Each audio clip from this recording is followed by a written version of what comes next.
So hi, Kathryn. Welcome to Confounded TV. Thanks for having me, Al.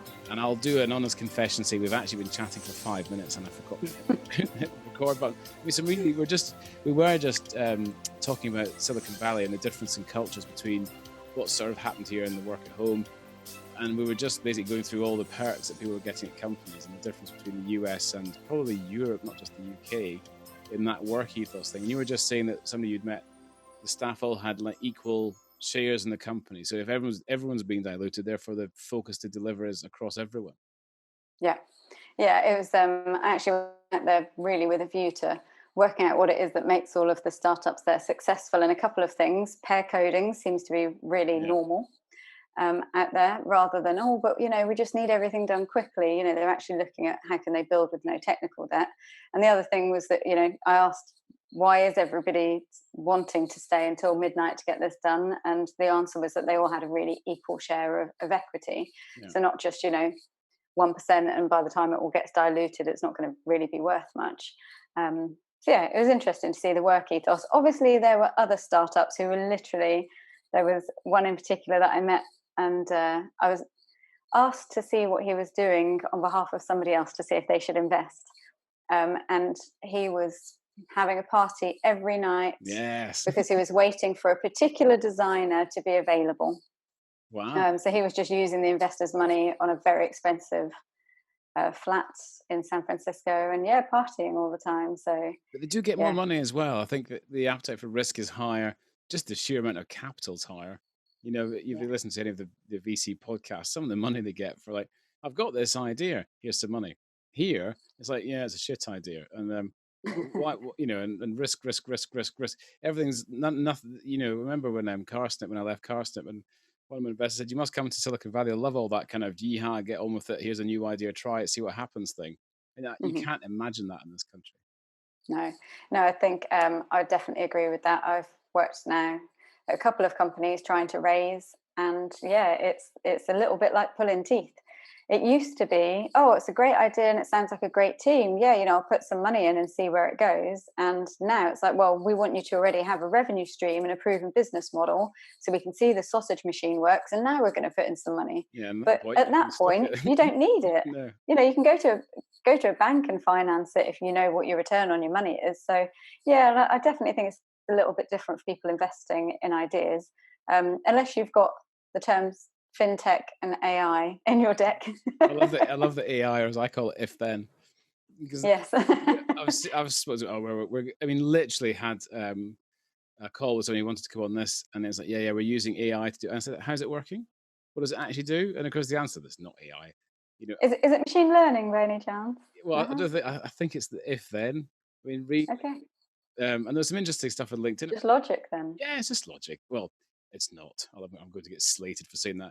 I'm sure there are some very clever, and I actually know one who's actually coming on in a few weeks to be his Bitcoin stuff that he does. But there is a lot of people who can do it, but I think most people just stick it in the title. And if an investor falls for that, then you've got to ask the quality of the investor, because most of them are not using AI to make any logical decisions whatsoever. Mm-hmm. A friend of mine went to an AI conference, and he had printed off on a piece of paper, AI doesn't exist yet. He just went around and had his picture taken in front of lots of different stands. It was quite funny. It's just one of these things. Fintech AI. Oh well, that'll revolutionize banking. Because we'll know what Alice is going to spend before he spends it, so we'll just get that spanner delivered to him from Halfords, because we know he won't. And it's just like some of the stuff. It's just it's the just amount of data you need to make it work, and I just think some of it is just a load of nonsense. But Amazon has started to do that. I have a friend in London who went onto Amazon to buy a specific toothpaste that she likes to buy, and they said, "Thank you. This is in the locker at the end of the road."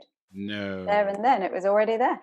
Yeah. But is that AI, or is that because she's bought toothpaste every fourth Friday for 6 years? I mean, it could be as simple as that. Well, it's segmentation, isn't it? Clever cohort analysis, and even if you haven't yet, you're likely to, because all the other people in your street have bought this. So we'll put it in there as a test. So yeah, I mean, that I did That's think that was pretty impressive. that's actually quite smart. More likely, you live in this street with these kind of people, and you all keep buying quinoa. So here, we've just left some bags of it in the locker at the end of the street. Not saying that that's obviously what you buy, because I certainly buy quinoa, as I call it. Yeah, I no, was I at, don't have either. I went to a meeting with an investor actually in Mayfair, as you do, because you have to go to them, or you used to. Of course, yeah. And I'm a heathen, so I said, "Oh, that looks quite nice. I've heard of that on the TV." And I said, "Can I have the quinoa, please?" And he just went, and he didn't say anything. It was only afterwards when I saw it on TV, I was like, "Oh God, I've just done that thing." But But you haven't. It's actually a scientist created it. It's completely genetically modified, and the strain that it was named was Quinoa A. I was actually right. Yes. You're a superstar. I have to email him and tell him that he was actually wrong in the end. You know, the only comments you're going to get on this is people contesting that. You might be wrong, but that's what I Well, learned about it. it may actually happen now, because remember when I asked you to come on here, I had 6 subscribers. Yes. 11. Wow. That's like Amazing. 2%. Hi, 11 Hi, subscribers. 11 people. You're all so lovely. There's 50-something followers on LinkedIn, though. Great. Getting there. So, yeah, what is it we want to tell them about today? What do you think would be the most interesting thing for Well, them to know about? I think we should run through discount vouchers and then go on to the new thing that you're doing. Yeah. Okay. Yeah. You've been running discount vouchers for 7 years. Yeah. You were really early into that game, because that must have been at the beginning of the voucher code type life. Well, so it had already been running for a while as an arbitrage project. So Doug, who had started it up, noticed that during, I think, the recession of kind of 2009, that vouchers were taking off in a big way. So they, listed, basically, drew all of the vouchers and codes from across the web and aggregated them all on discount vouchers. And then we had an overlay to harvest somebody's email address. So we actually built up an email database of around 2 million. Wow. And then there was an attempt of buying and selling their own daily deals, but I think that just didn't Like go ad as well as agency, planned. top level, like, do you, hello, Mr. Retailer, do you want some adverts on here? Kind of thing. Well, no, in terms of actually buying the stock. Ooh. So rather than just sending traffic through to Groupon, Voucher, Yeah. Living Social, Secret Escapes, actually saying, well, why don't we just try and do this ourselves and make a bit more margin? But that is a very tricky space to be in, because there's a lot of fraudsters in the space. And so I think... And it's not digital. Why would you do that? It's not real. Well, yeah. Real retail. It's like, ooh. Yeah. So that... when I came into it, they had just finished, I think, the last of the customer service issues of bought product were on their way out. And I think there was a team of about 12 in the office still. And so when we just kind of sat and looked through the figures, it looked like the email marketing was the strongest, the strongest return on investment there. I think AdWords, the spend was basically equaling, you spend £1 and you get £1. Yeah. So it was almost a little bit of a vanity metric. So we turned that off and just doubled down on sending email. And the first year that I was there, one of the girls in the office said, oh, there's this thing in America called Black Friday. I wonder if we should do something for it. None of us had heard of it, but I said, well, it doesn't hurt. Be interesting to see what happens. And it was an incredible day. I think, by lunchtime, we'd already made £9,000 in commission from just one merchant. Wow. And we hadn't even really... tried as hard as we would do now. So that first year was absolutely incredible. And I think, right now we still have 1.2 million GDPR fully compliant email addresses on our list, but we only email people who are engaged. And at the moment we're emailing really engaged people. So people who have opened, clicked or purchased in the last month. Yeah. Just because people get so much email, we're trying to make sure that we email people who are really engaged. And You should so try we that send AI thing. You should use that Oh, AI thing. So you could do yeah. predictive emails. You wouldn't have to think about it. You just say, send it to them. So strange that you should say that. We were using Sailthrough, who do have predictions, and they have something else called Horizon, which will order the email based on what you've clicked on before. So again, it's just logic. You just wind back a step for those of us who don't know, what is Sailthrough? Oh, Sailthrough, and they're an email sending service. Okay. So a lot of people don't realize you can't just use Gmail if you're going to send thousands of emails. You need to send it through a reputable, trusted ESP. So at the moment we're on Active Campaign. We were on Sailthrough. We've tried Mailjet. Wouldn't recommend it to anybody, to be honest. But it's so that when you send bulk to Yahoo or Gmail, they recognize that you're sending promotional email rather than somebody sending spam. And Sailthrough did a good job of that. So you would have the same offers in, you and I, for example, but you would perhaps have, somebody else at the top of your email than I would. And making changes like that, they never give you like a sudden boost. You're never going to get 10% extra open rate, but you might get an extra 1% open rate. That's good. And if you personalize the subject line, you might get another 1% increase in your open rate. And there's a lot of interesting things being done like that in terms of emails. The reason why we changed was simply a cost basis. If I could have stayed with Sailthrough, I 100% would have done. But there's actually another company called Solve who are offering very, very similar technology, but it's not tied to an ESP. So I can go with a cheaper ESP and use this very clever kind of SQL. It's just distributing all the different parts to make something expensive, isn't it? Yeah. You see this. Yeah, and Solve works on your own AWS server, so you don't have to. The data is yours basically. Every time that we thought about leaving Sailthrough, we thought, we're just going to lose all this information. We're using it as a databasing tool.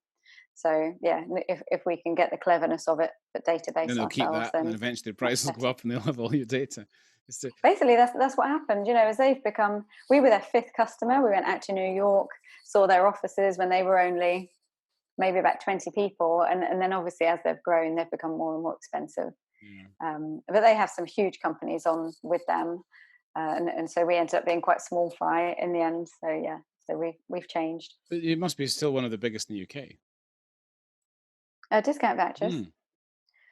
I think it's that we're competing with some loyalty sites now, like Top Cashback and Quidco, and nobody ever knows what their engaged database is. They're all saying that they have 6 million email addresses. Got mine. Never use it. Yeah, but I do believe that they're probably getting at least 1 million on their list to email every day. And when you just look at the affiliate space, we're noticing that tracking is really changing, and conversion rates are going down massively, and that's across the board, and that's because people have things like Honey plugged in. And Honey, right? Everybody had tried a toolbar. We had a toolbar. Top Cashback had a toolbar, and that's what Honey is. It's a Chrome extension, but they marketed it really, really well as a different way to buy online. They didn't call it a Chrome extension or a toolbar, and exited for what, 4 billion, which is kind of frustrating when you think, that's all we had to do. So as we said earlier about a different project, it's all in the marketing. It is. Well, that whole Honey thing, that's on both my girls and my wife's laptop. As an extension, where Quidco wasn't, and it has a nicer name. It sounds like it's doing you a favor. It doesn't sound like it's like a cheapy thing. And of course the amount of money that was spent, and of course, and the valuation was because of PayPal looking, they can cut into the transaction as well, can't they? So, but that's where when we talk about Silicon Valley, that huge depth of money and capital comes in, and then you can, because what they're basically saying is we will dilute and dilute and dilute as founders, and we'll have not very much of this. We probably won't even be involved in it until it gets to that size, by the way. But it's worth it because we'll dominate the world, and that whole win at all costs, dominate everything, is a very. When I look at some of my experiences and think that's what I thought I would do, it's just like, it must have been insane, because it's 12, 15 years of your life. And even if you get a third right, you still got to spend 4 or 5 years of your life, and then you can still go pop at any time. And I look at some of the founders, and they've got 1, 2, 3%, and 3% of $1 billion is a lot of money. But when I do my presentation at the Nottingham University, I say, look, take a smaller example. Do you want 5% of 100 million or 100% of 5 million? Because either way, it'll take you 5 to 7 years to get there. But if you take the second option, you don't have bosses, investors, equity options, staff asking how much they're worth. You could just build something and sell it. My favorite guy is a guy who built a solar panel company in Nottingham. 20 million quid, 7 years later, never had an investor. Just profits reinvested all the way. But it's not trendy, is it? Just to say, do you know what? I'm a really good business person. Yeah. You have to be an entrepreneur, which means you have to be doing something disruptive. Yeah, because upsetting an industry or something, rather than just it's great. If somebody's never had to get investment, Lift Share in Norwich are like that. Just never had to get investment from anyone, which is a very nice position to be in. So on that note, you can tell us about upside. Sure.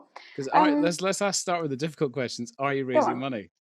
Yes. Okay, well, then we'll have we'll have to get back to that one. So tell everyone tell all 11 people, maybe 12 by now, what upside is. Sure. So, in a nutshell, upside is reinventing cashback through the power of open banking. And what that means in real terms is, instead of having to go to Quidco or go into the email from your bank and then the app to activate an offer before you purchase to get your cash back, we just look straight into your bank, and with the relationships that we have with partners, automatically pay cash back within 24 hours. The end goal, is that the cashback will be paid directly into an ISA.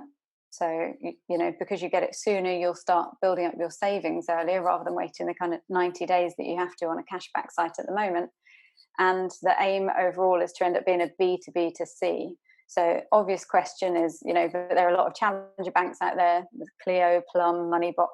We're looking to plug into all of those services, as well as Revolut and similar. Because a lot of them have tried to have perks, but they all end up going down the affiliate route, and that's really frictionful for a customer. Yeah. You always have to click to drop a cookie, and actually, a lot of them have teams that are there just to try and find out why somebody's cashback didn't track. And so we're looking to just remove all of that friction for everyone. On the performance marketing side, for a retailer, they can actually look. We get 36 months worth of data when somebody connects their bank account. Wow. So when we have lots of people signed up, we'll be able to baseline and say a grocer, okay, at the moment, the average order value with you is £50. The average frequency is that people shop with you once a month. But as a percentage wallet share, you're getting 30% of your industry spend. Because they all know what happens in their garden. They all know, oh, yeah, this person shops with me frequently. We know what they buy down to a SKU level, but they don't know if that person is going and shopping at the local butchers for their meat, or if they always go to Waitrose for when they have dinner parties. So they don't get the view of what people are spending everywhere else. So what we can offer them is a whole customer view, essentially. So they can say, okay, I want to offer different amounts of cash back depending on how frequently or how recently this customer last bought with me. And with that, we want to change the conversation. So you'll probably notice at the moment, if you go to a website and you don't purchase, you put something in your basket and don't purchase, you then get an email offering you £10 off. If you leave it a bit longer, you might get £20 off. So what that company is doing essentially is buying a very poor customer for less and less money each time. Whereas the customer who shops all the time, just puts it in their basket, really regular shopper, probably doesn't get rewarded very much for it. And that affects something else in the company. Mm-hmm. Customer acquisition cost, frequency of purchase, new customer count is totally skewed. So with not ASOS, Aldo at the moment probably think I'm 5 customers, because I know that I get 20% off every time I register a new email address with them. So I'm not going to buy something at full price. There's a few of them I do that. I just use my personal email address plus retailer name 1 at gmail.com, and then I use plus retailer name 2.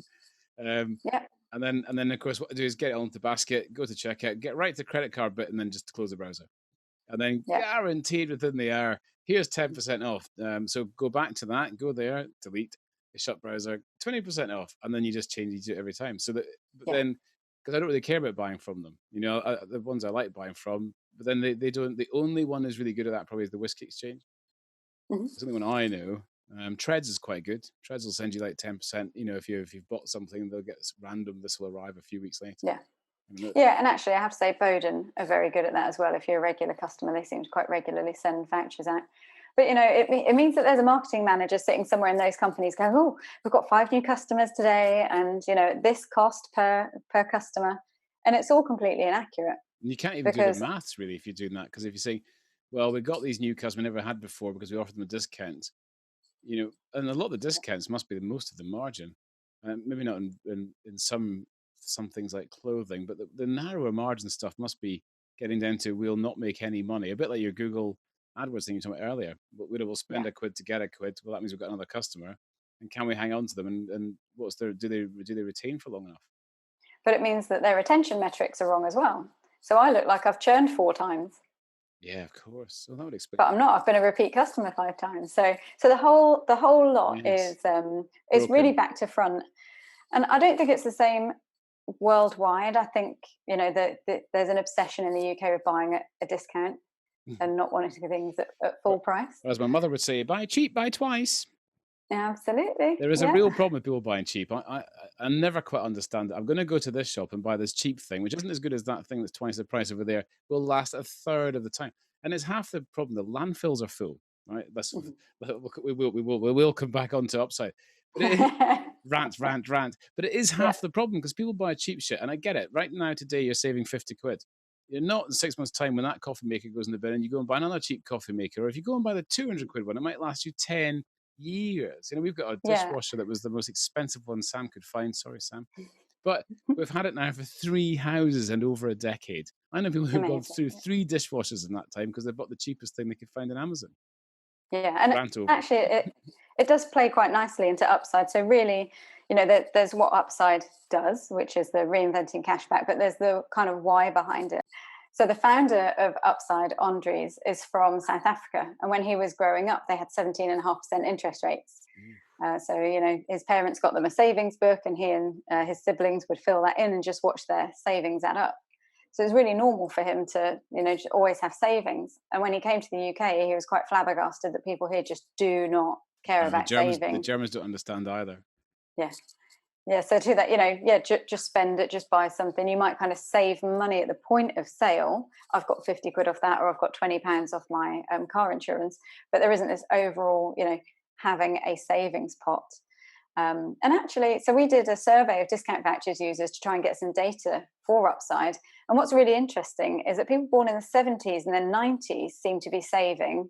It's those 80s children that seem to be really bad at it.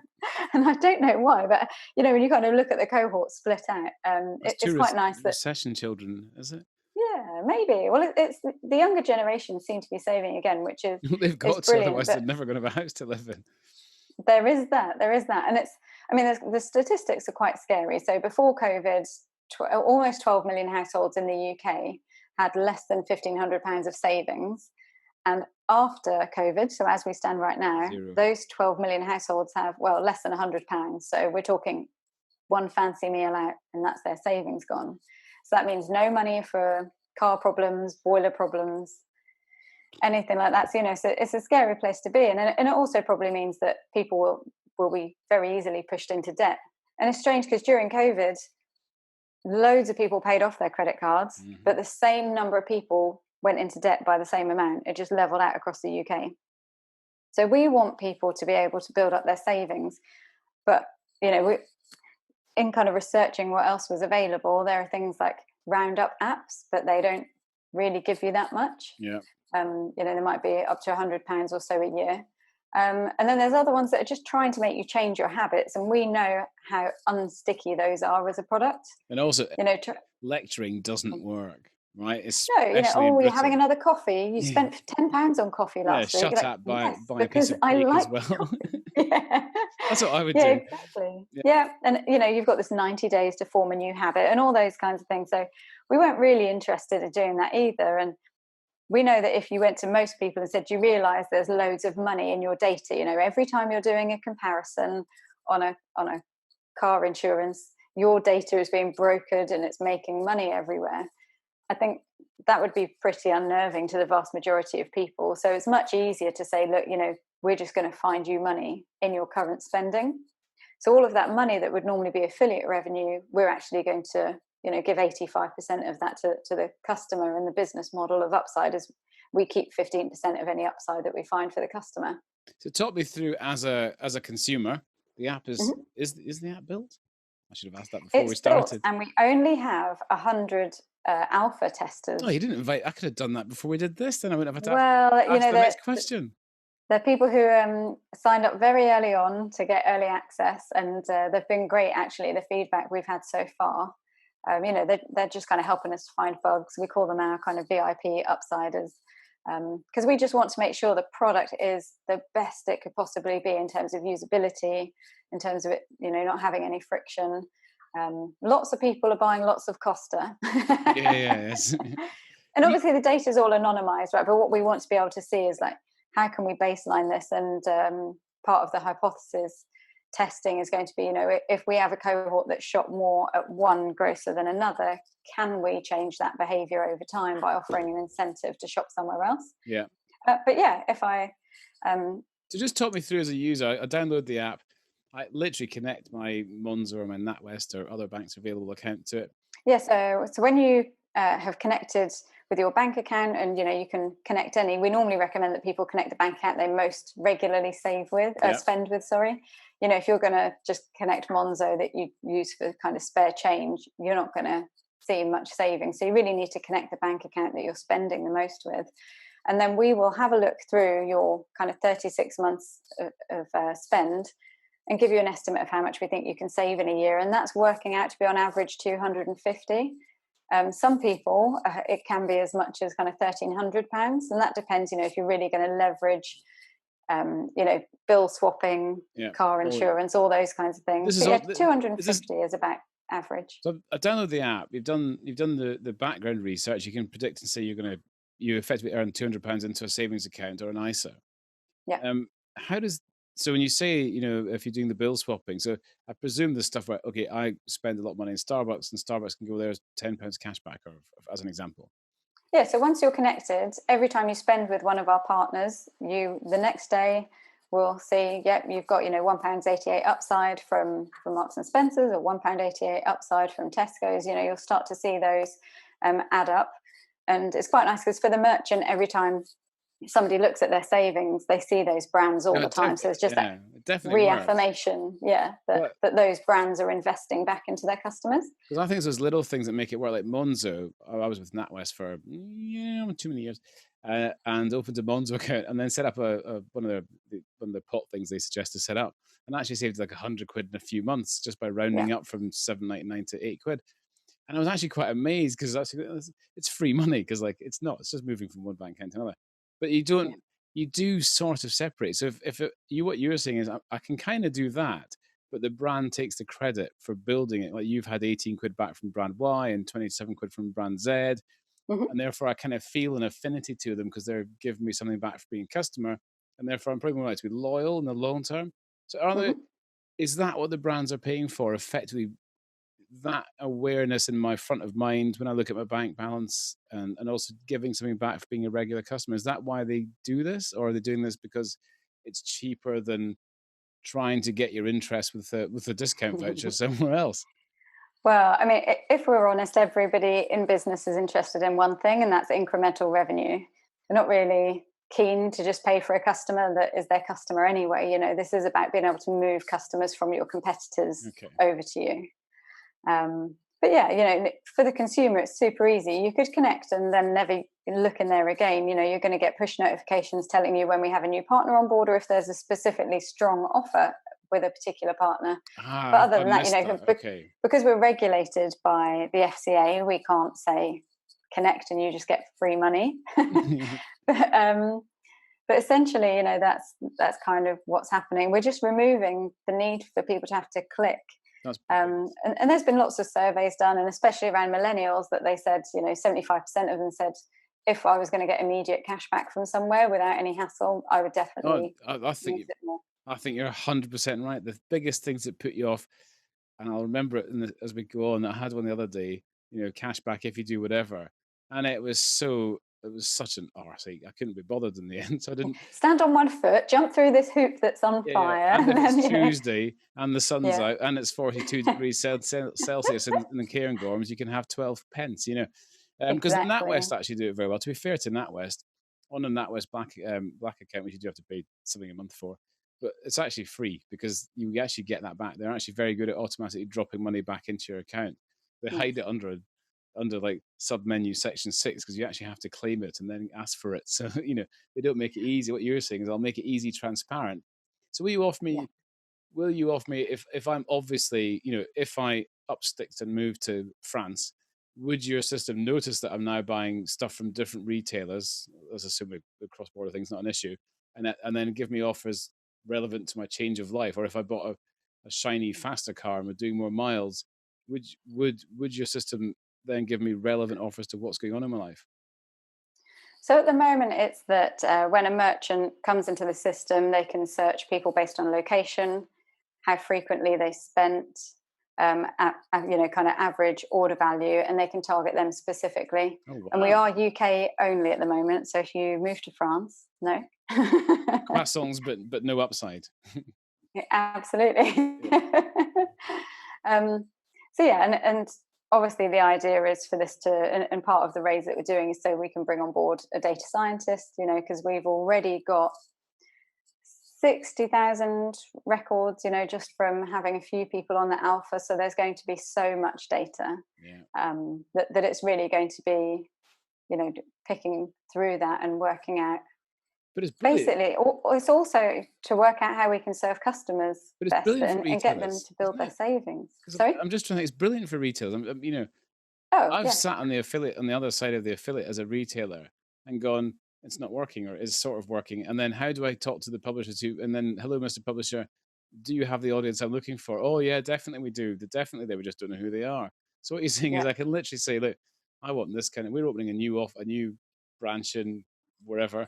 We Hmm. need this kind of person with this kind of spend level who normally shops at these other kind of shops and we need them in Norwich and then your system goes, that's these 3,000 people, and they go, great, Yeah. for these 3,000 people, I'll give them this offer because it's perfect, Hmm. and So there's no for our middleman. early kind of testing partners, what we are really looking for them to do is to say, okay, we're going to do a 1%, 5%, and 10% offer to see, where does it really start to become Yeah, interesting to yeah, people, because I don't know about you, if I look at Trainline or somewhere through Quidco and it's 1%, it's almost not worth my time to open that link and click it. no, Might as well, while I'm in the app anyway, might as well carry on. As you say, there's no point for 18 pence or something.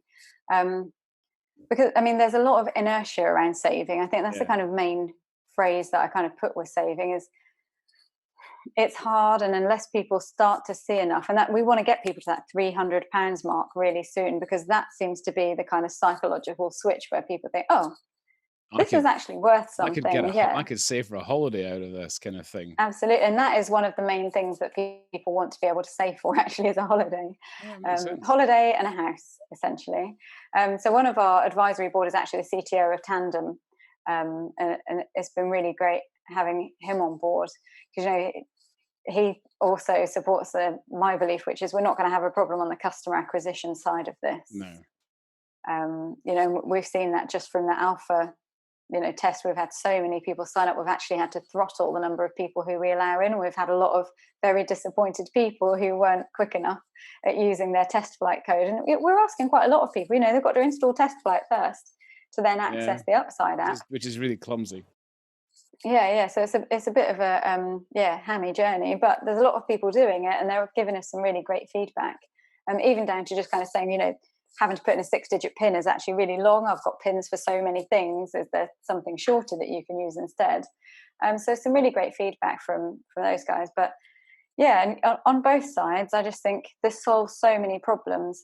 I think for the merchants, it's a problem they just don't want to open a can of worms with at the moment. In their mind, they're like, look, we've got this person who sits there and they take care of affiliate, and they know they've got a budget. Once it's exhausted, it's done. Yeah, Which I think we discussed briefly the other day. It's crazy that they will spend so much more on Facebook and AdWords ads, where you're paying on a cost per click, and you don't yeah. have any guarantees that is going to convert on your site. But the best thing I ever learned in my brief foray into affiliate was when unnamed comparison site ran a new retailer and spent their entire month's affiliate budget in 2 days, and the retailer went, switch it off. And my brain, right, having run businesses, is Yeah. like, that's insane. Why'd they do that? They run out of stock? No, just to use the rest of the affiliate budget. But the company, when they get to a certain size, because affiliate's run by the affiliate guy who's underneath the digital marketing guy, who's underneath the overall marketing guy, who's underneath the guy who sits on the board. If they go back and say, we could spend 50 grand a day and get this many sales, we just need to change the budget. And everybody goes, no, that has to wait till next year for the board meeting. And you're like, well, you're Yeah, turning down money that we've literally had conversations with people who spend £1 and make 13, so that's their return on their spend. So every £1 they spend with us, they were seeing a £13 return. And bearing in mind, discount vouchers email, we don't brand bid, we're not Yeah. buying anybody's clicks. Yeah. We can literally show people opened that email and bought within 1 minute 42. So we hit them at a time they weren't on your site. It's not like a checkout tax. Yeah. And for people who are listening who don't really understand what we mean when we say affiliate, that is that we get a cost per acquisition. So, we send somebody through to Marks and Spencer's and we'll get £1 in every £100 that they spend. On upside, you're fundraising now? Yes. So we're in pre-registration actually for Seeders, so people can pre-register to be Seeders? one of the first. Yeah. Okay, so you have to send me that link, put it on the show notes, put it up on LinkedIn. Sure. So it's just a pre-reg page at the moment. Fine. We're looking then to go into private and then obviously into public launch. You've got an amazing team. I mean, the team is like yourself included, obviously, but the team is a really, really strong team. And some of your advisors, I mean, you've got Google technical director with experience at Apple and M&S and National Geographic. You've got Paul Clark, who knows all the neobanks. You've got a savings expert.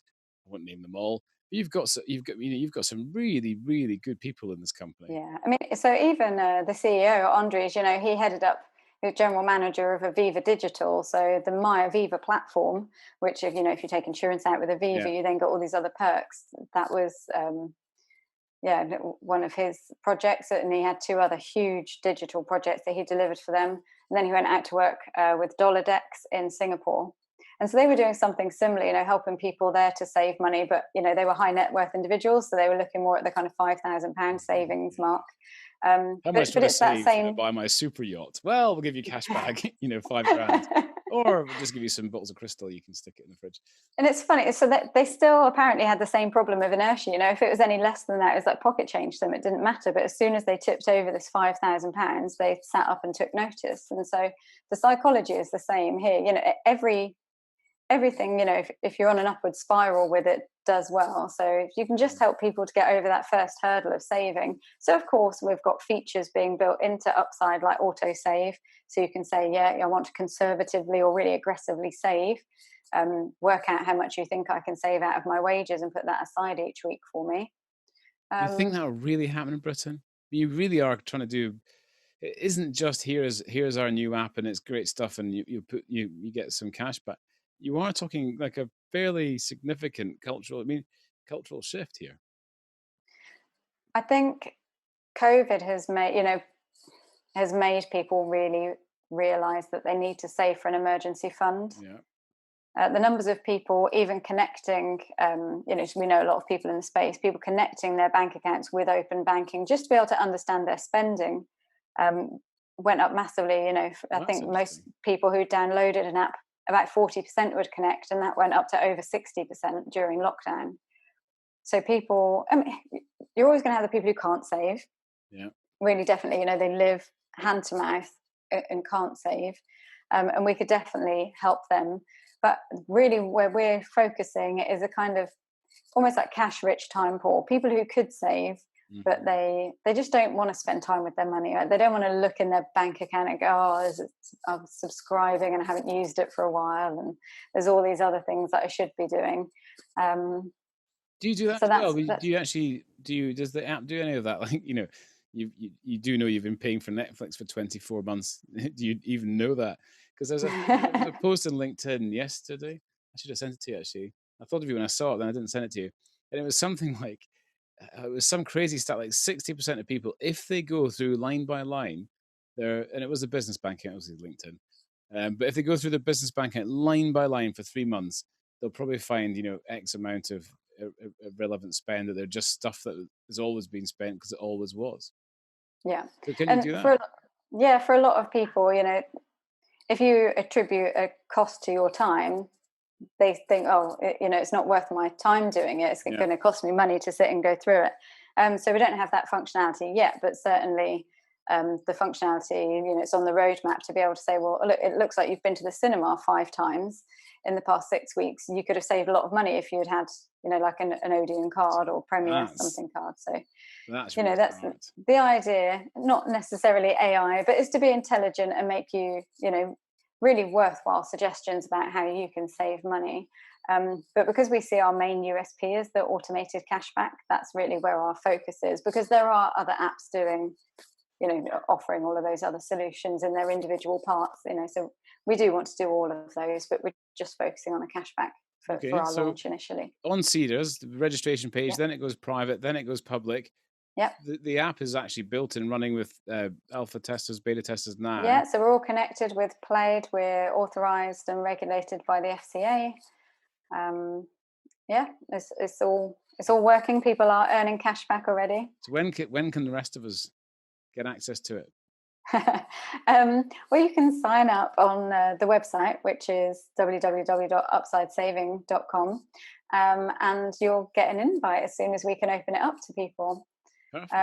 We've got a target to hit by December, and I think we're going to really, comfortably overachieve on that if we want to. I think we're looking at Starling Bank, for an example. They grew slowly but surely and made sure that they had the right people on board, and that they really built a product, not something that just satisfied investors, but really that put the customer first. And that's what we want to do. We want to build this kind of new generation of savers. My parents were always great at saving, and then there just seems to have been this kind of chasm of people, feeling like you only live once and just spending all of their money. It was the 80s that did it. If you were a sort of teenager coming out into the sort of late 80s, it was all kind of boom, and it just felt. I think that there was the previous generation felt like there were 4 generations ago. Mm-hmm. That whole kind of house staid and boring and life's for living and everything was fast and flash, wasn't it? And it kind of broke the back of that generational education of saving. And then now, of course, the kids never get taught any of this stuff. If I ask my kids where the 40 quid I gave them for holiday is, they'll probably find I've left it at home. And I'm a Victorian dad, and I'm quite strict, and they still won't have the money with them. Oh, can I have some more? It's just this. And there's something about it not feeling real, almost. I think because because you're spending it on a phone as well. Sometimes I look at my bank account and think someone's nicked my card. Oh no, that was me. So was that, and so was that. So it's really just to try and help, help people to save, help them to get to a really better place than they are now. So when we surveyed people about what would make them feel comfortable in terms of savings, it seemed to be equal to about 1 month's wages that people wanted to make sure that they had. Is that all? Yeah. Wouldn't you think if they've got less than £100 now, on average? I know, but it's just me. It's just I just look at the whole thing going on just now, and I'm genuinely concerned for myself, never mind everybody else, and I just think. Like starting this podcast is an act of madness, right? Not just because it's a podcast and everybody's doing one and all that shit. That's just persistence and carrying on, but it's a waste of time, right? In that I'm not getting paid to do this, right? I don't get sponsorship. I haven't even asked anyone for sponsorship. I'll wait until it happens. But I enjoy doing this. I like meeting people like you. But really, in the back of my mind, there's a little Scottish voice going, "Oh, but Alistair, you could be working for an extra hours a day and getting paid for it." And I kind of think, yeah, that's right. Yep, that's right. Yep, that's right. And I just know so many people who are kind of going, yeah, it'll be fine. Vaccine. It'll all be cool. And you think, but what if not? No, it's it's really sad. And when you see how many big brand names are starting to lay people off, it makes you feel very nervous. I'm not an expert in this, right? But so many of them are shit, right? So many of them have crap products. Right, so many of them make stuff in China and have used virtual slave labor. And if you look at so many of them, some of the stuff they sell, I won't name the shop my children go to, and they bring the stuff back and they're all happy that the skirt that cost 90 pence. It's terrible, right? And it's all going in landfill and it's destroying the world. Rant again, second rant. But it's cheap, it's crap. And then if you look at how a lot of the big restaurant chains that are going to go under. Yeah, they're fine. They're safe. They're reliable. If you're in London, you can take the kids there. But they've all been swapping by equity partners for years and years, loading up in debt, being switched out. Somebody could buy a super yacht and live in Monaco. These businesses they're not sustainable. I saw it LinkedIn yesterday. Repeat, mentioning the same women's clothing brands and the same restaurants. Oh, they're all going to the wall. Isn't it terrible? COVID. These were shit businesses anyway. Hugely indebted. Bought up, debt sold, business land off sold, turned into leases instead, just to make a few people buy bigger yachts. And I am a But capitalist, and I still think that there's uber capitalism. it's wrong. It's wrong. Yeah, I mean, for me, it's I could scroll and scroll and scroll. I've never done so much window shopping as I have in COVID. But most of it I wouldn't have if you gave it to me. There's nothing different, nothing designed interesting. There's a couple of really nice companies doing some nice things, but for the most part, shopping used to be something where you'd lust after an item and wait for it to be on discount, and you'd keep an eye on it and be gutted if your size sold out. Right now, I add stuff to my basket. I couldn't care less if somebody else ends up buying it, because you're like, well, never mind. It just wasn't that interesting. And I've had a lot of conversations. I'm not the only person who feels like that. There's just too much stuff, and it's just not interesting. Literally, I think it's why sites like Etsy and New Monday are doing really well. Bingo. Because they actually, and all of in Norwich we have this thing called the Lanes. There are lots of kind of smaller boutique stores. And they're just a bit more creative in the way that they're doing business. Yeah, it's like, Brighton is going to be the normal way of shopping. The Brighton lanes are a case in point. All that great unique stuff, and you go down, that's all great. And then most people around the corner in the shopping centre putting their money into unnamed rich person in Monaco's pocket. And I just, well, they won't do that shopping centre anymore, because the shopping centre probably will be flats in 5 years. So. And it's why people are discovering the countryside, right? Because they're not going shopping as a hobby. Right, shopping was a hobby. Buy cheap shit, take it home, take it to Oxfam in 6 weeks, 6 months, 6 years time, whatever. Who knew that all the government had to do to get everybody healthy was to tell them they couldn't go out? And they're going to die if you go out. You mustn't go out. In that case, I'm going to take up jogging. And buy a mountain jogging bike. And cycling everywhere. I've never seen so many people out of breath in my life as on the lockdown. Which is unfortunate, really, isn't it? Don't run past me. Go spread out. My sister was in Southampton. She was stuck. She was over from Hamburg. I think it was Southampton. And of course, all these people who got jogging, and she was like literally hiding her face as she walked up the promenade, because everyone was jogging, and of course everyone was like 12 sizes too big and spitting everywhere. It was gross. Because the one thing in Hamburg, of course, is everyone's very trim and lovely and Germanic, so we didn't have that problem. I've been to Hamburg. It's a lovely place. It is very, very posh. Hamburg, very nice. I'm afraid I didn't bring my charger in here with me, and I'm on 6% battery. Oh my god! Well, I was just going to wrap up, so you're all good there. Okay, great. I think once we get onto like rants in Hamburg, we're probably done. Yeah, I feel like we could chat for hours though. Well, thank you, Kathryn. It's been an absolute joy and a pleasure to have you on. Kathryn, as she was saying, is launching Upside, and if you just want to give us a URL again, and we'll share that, and also on LinkedIn, I will share the Cedars registration page. Sure, that would be great. So we're www.upsidesaving.com. So keep an eye on that. And then also I will, on my LinkedIn, update it when the Cedars goes live as well. And then appreciate that, yeah. No worries. And when the site is actually live for the rest of us who aren't the privileged alpha users to join, I'll put it on there as well. Thank you very much, Kathryn. Thanks so much, Al. Great to talk.